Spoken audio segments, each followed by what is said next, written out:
Loosen the valve when the tube is fully inflated.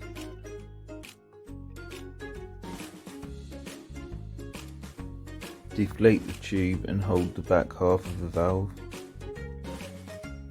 While holding the back half of the valve, undo the front half and then replace it with the new valve.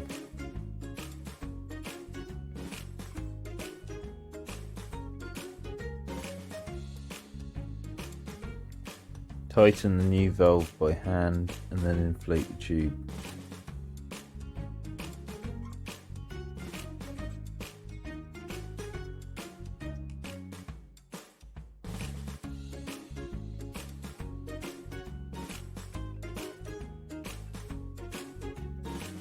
Once the tube is inflated, crank up the valve with a valve spanner.